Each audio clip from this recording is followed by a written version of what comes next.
A good day and a warm welcome to our third session. Today, we want to look at our supply chain issues in government.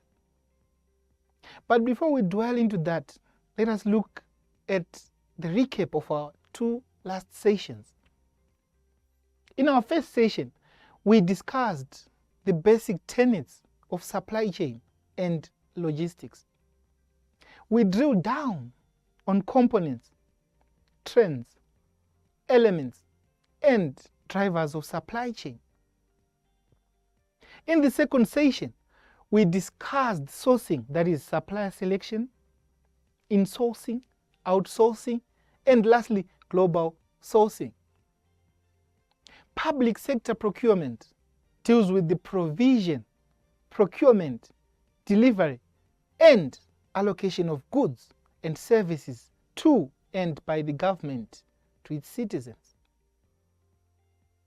In trying to promote uniformity and to curb challenges relating to financial mismanagement and misuse of public funds, a significant number of changes have been implemented in South Africa. In this learning unit, we will look at the evolution of supply chain management within the South African context, as well as contrast between related concepts. The learning unit will also detail various appropriate legislature and outline government strategic planning and policy objectives.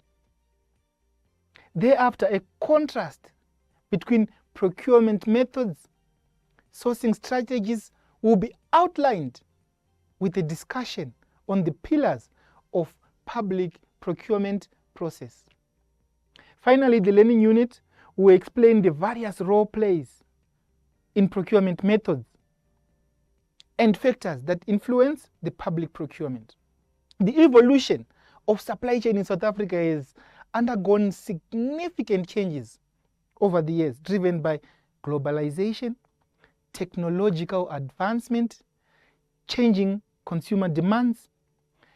The country continues to adapt to global trends and leverage innovative solutions to overcome challenges and enhance supply chain efficiency.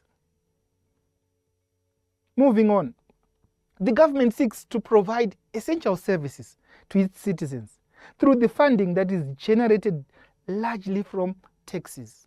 And supply chain introduces a systematic approach that can transform government procurement and provisioning practices into an integrated supply chain management function. Most procurement expenditure occurs at the third level of government, which we will discuss in this session. And supply chain promotes the consistent application of best practices throughout government supply chain. The following are the outcomes of theme 1, and we're going to be looking at bid legislation in South Africa. You will have to understand the 5 pillars of supply chain within the government sector, and that is the most important concept of this topic. You will have to understand legislation governing public sector procurement. We have to explain the competitive bidding process. Proper and successful government procurement rests upon 5 pillars of procurement. The pillars are supported by legal provisions that exist to ensure prudent financial management of the public sector. They are described as pillars because if one cracks, the whole system of procurement crumbles. And the pillars include value for money, ethics and fair dealings, accountability and reporting, and equity. Government makes use of public funds and is therefore answerable to its citizens. Therefore, value for money encourages open, competitive processes and must always be adhered to. Procurement should avoid unnecessary costs and delays. They need to ensure continuous improvement and always monitor supply chain arrangements and contracts. So, how do we achieve value for money? So these are the ways to achieve value for money. The first one is clear specifications and standards. Be specific and clear on what is required to allow suppliers to understand the requirements. Provide a recommendation for better solutions. Negotiate better to receive high quality at the same cost. You're cutting additional cost. Another point is skills and competencies. Suppliers to ensure quality and service of high standard and remain cost effective. Another point is need analysis, where you conduct effective need analysis that will drive bulk procurement, leading to discounts and cost savings. Another point is maintaining effective supplier relationships. You need to establish and strengthen supplier relationships to maximize value. The next one is open and effective competition. A fair and equitable, competitive and cost-effective system must be developed and implemented to achieve this objective. However, government therefore relies on the guidelines issued by National Treasury through its Treasury regulations. That is the Republic of South Africa of 2005, and supply chain management practice notes under the Treasury, National Treasury of 2007 and 2008 that government departments need to develop a fair, equitable, transparent, cost-effective system with competitive processes and policies.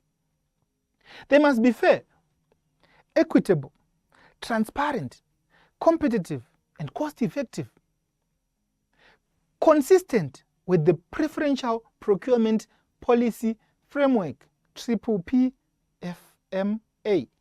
and consistent with the B-BBEE.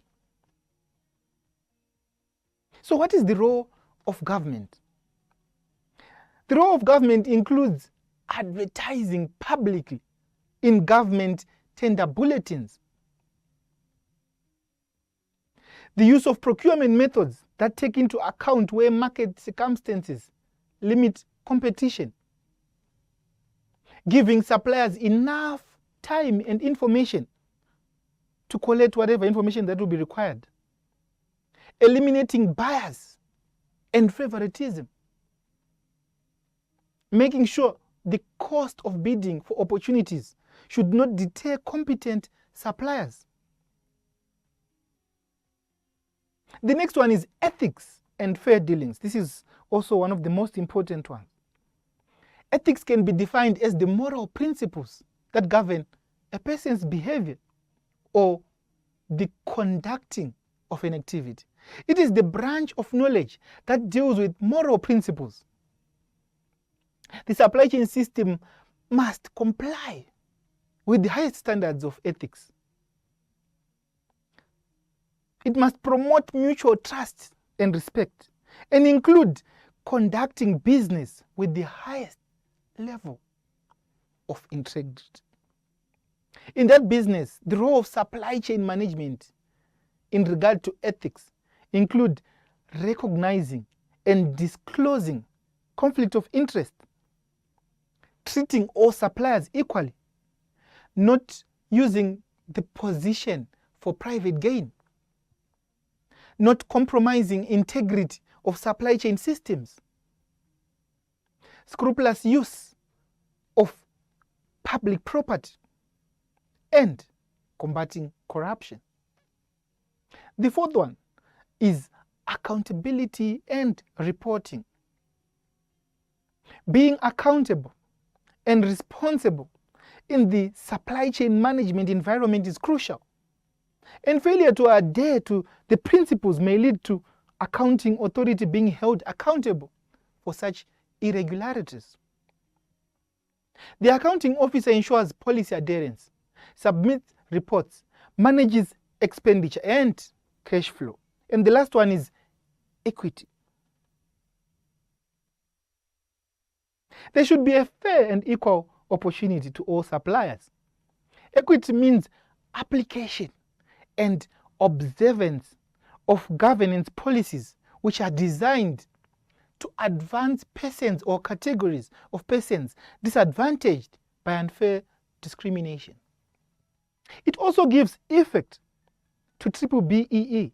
Achieving equity in supply chain involves ensuring fairness, inclusivity, and equal opportunities for all participants involved, regardless of their size, location, race, or characteristics. Organizations can work towards creating a more equitable and inclusive supply chain that benefits all participants involved. The projected slides depicts the legislative framework for supply chain. It includes the Constitution of the Republic of South Africa, Preferential Procurement Policy Framework Act 5 of 2000, B-BBEE, Black-Based Empowerment Act 53 of 2003, Preferential Procurement Regulation of 2017, and the Public Finance Management Act of 1999.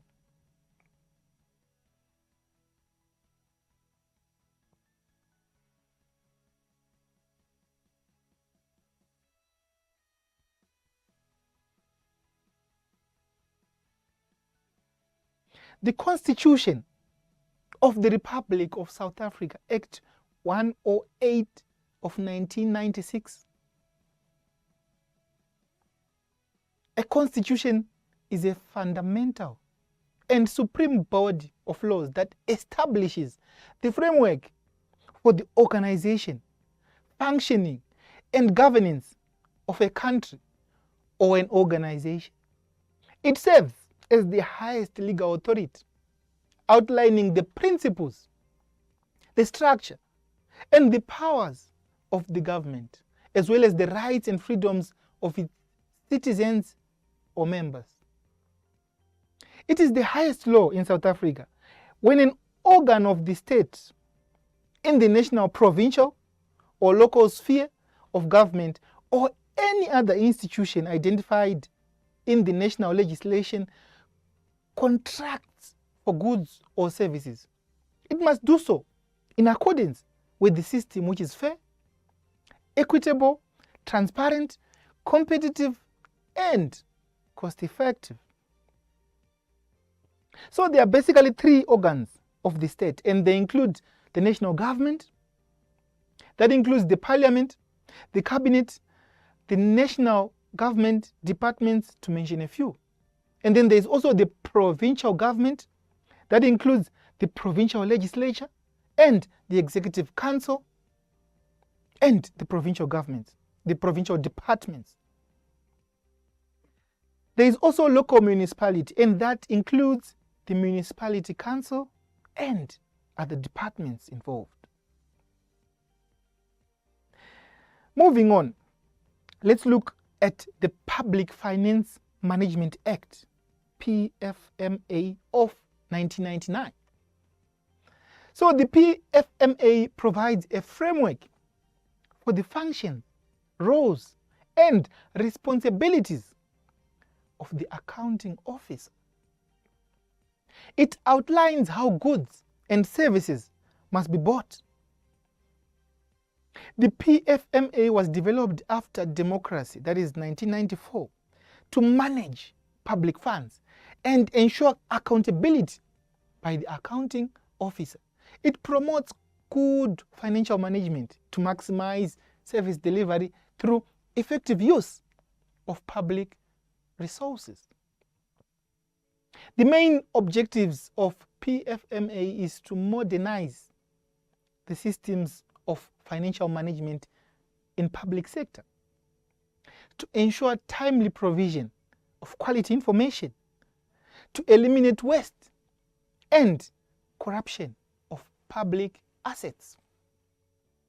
Moving on, we are looking at the B-BBEE. It's called the Preferential Procurement Policy Framework Act 5 of 2000. So this governs procurement of goods and services and is to be evaluated. It has to be evaluated. It provides formulas and criteria for government procedures and also prescribes the way in which bids and requests for quotations must be evaluated. The B-BBEE outlines the process of 80-20, which is the Pareto analysis, and 90-10 preference points for acquisition of goods, works, and services. All tenders below the threshold of 50 million should be evaluated using the 80-20 threshold. Each competitive tender should indicate criteria that are objective and how functionality will be measured by indicating the weight of each criterion and minimum qualifying score for functionality. Moving on to B-BBEE, which is Broad-Based Black Economic Empowerment, Act 53 of 2003. So B-BBEE stands for Broad-Based Black Economic Empowerment. It is a policy framework implemented in South Africa to address historical economic imbalances and promote economic transformation. The system was introduced to ensure that previously disadvantaged Black South Africans have increased access to economic opportunities, ownership, and management and control of businesses. The main objectives of B-BBEE are to promote economic transformation and inclusivity by empowering Black people with skills, ownership, and management positions in the economy. Increase Black people's participation in the mainstream economy. Foster a more equitable distribution of wealth and opportunities. B-BBEE operates through a series of codes and scorecards that measure the level of compliance of a company or entity. These scorecards assess various elements such as ownership, management, control, skills, development, enterprise development, supplier development, socio-economic development, to mention a few. Depending on their B-BBEE score, businesses can qualify for certain government contracts and other economic opportunities.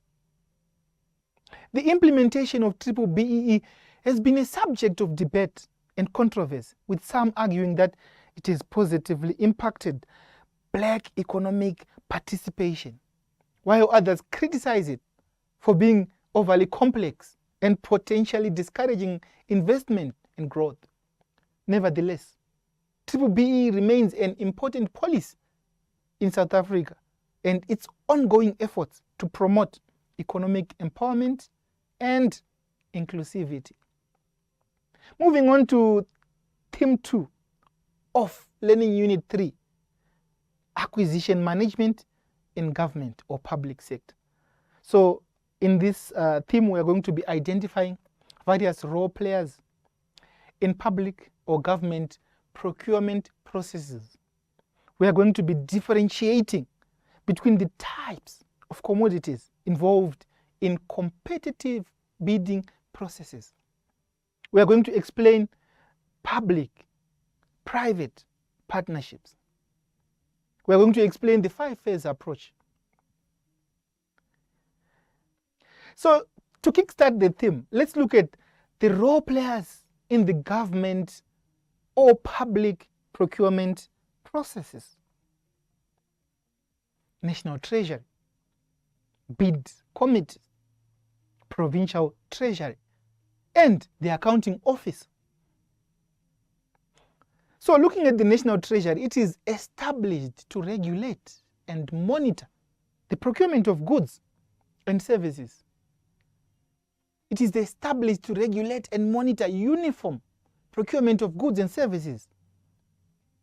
It is composed of the minister, in this case Mr. Enoch Godongwan, and national departments responsible for managing financial and fiscal matters. Not only implement the budget, but monitors, enforces treasury norms and regulations, standards, and in all organizations or organs of the state. Provincial treasury, this is responsible for preparing, managing provincial budgets and enforcing uniform treasury norms and standards as prescribed by the National Treasury. They have the power and functions to manage provincial funds overall.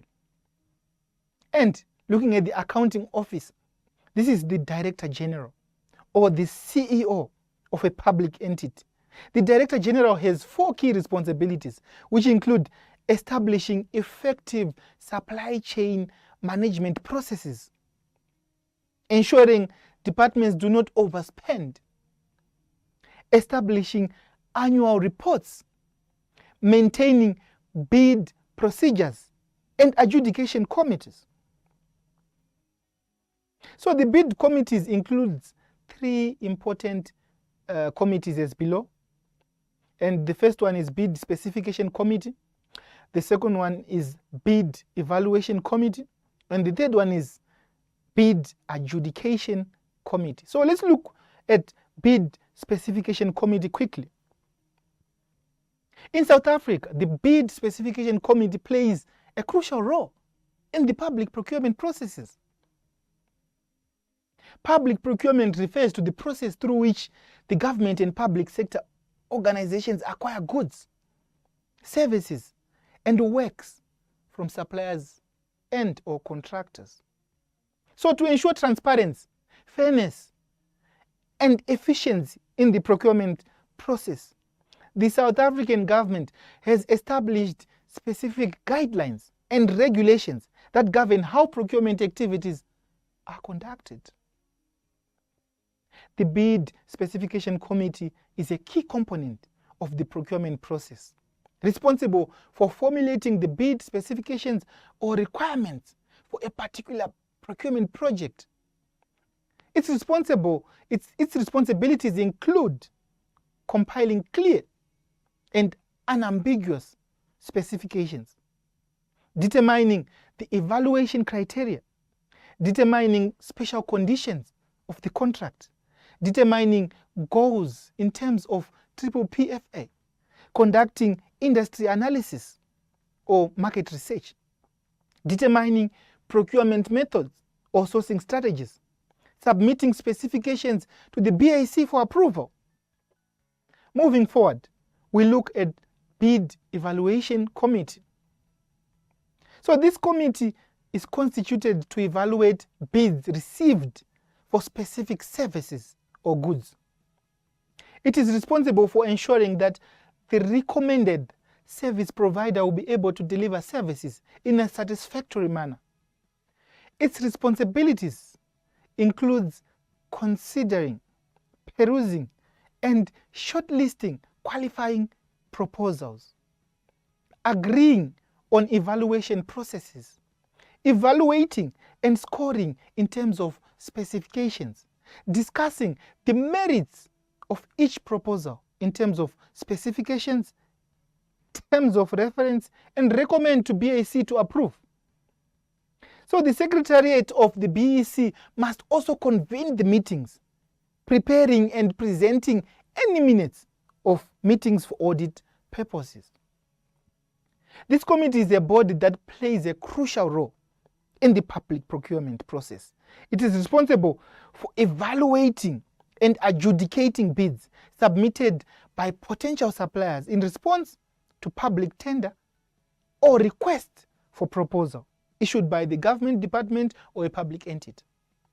It's important to note that the procurement process in South Africa is subject to various laws and regulations and policies to promote transparency, fairness, and competitiveness in public procurement.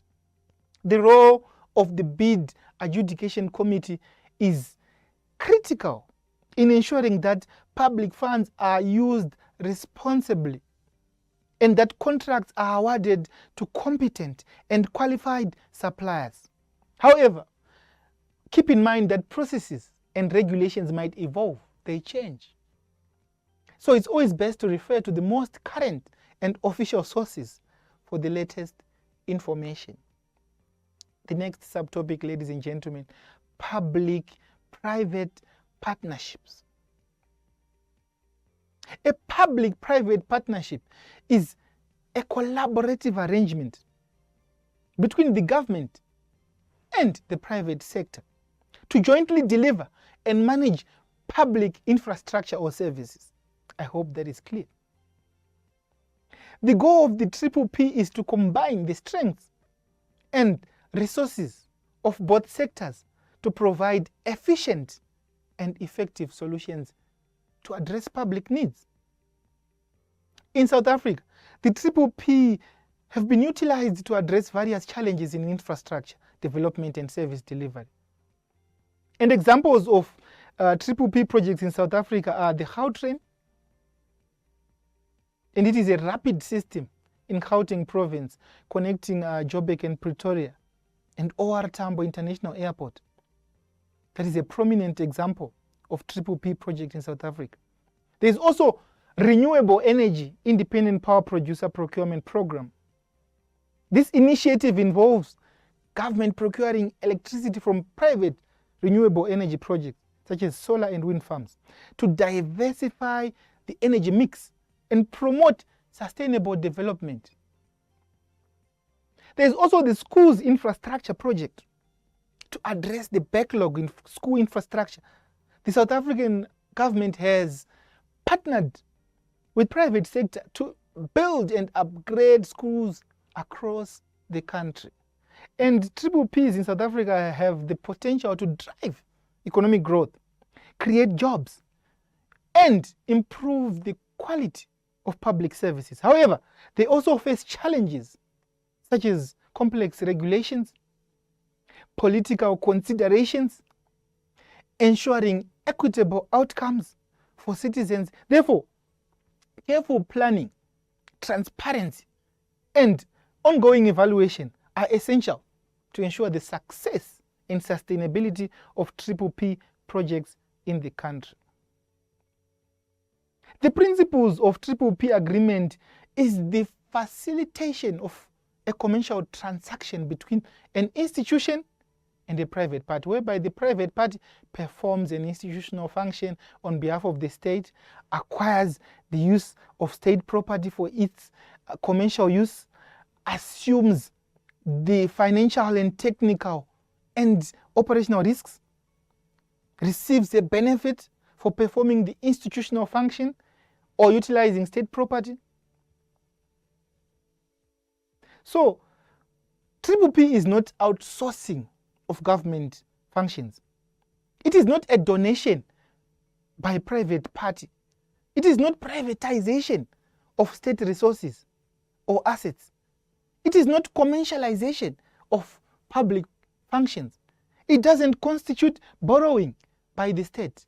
And I hope that is clear. So I've already given you these examples, and I've just added your Blue Train, your Sunpark restaurants and guest houses, Kutama, Sentumule prison, to mention a few. So this is the 5-phase approach to B-BBEE establishment. And if you are to establish a B-BBEE, you have to go through these processes that you see there. The first one is the inception, literal meaning of inception. Feasibility of the study, you have to study how feasible it is. The procurement part, contracting of the agreement, and the management of the agreement, which also includes evaluation and all those involved in assessing the effects. So, South African government has encountered significant challenges in supply chain management, including inefficiencies, corruption, lack of transparency, and inadequate oversight. These issues have led to wasteful expenditure, delays in service delivery, and a negative impact of public trust.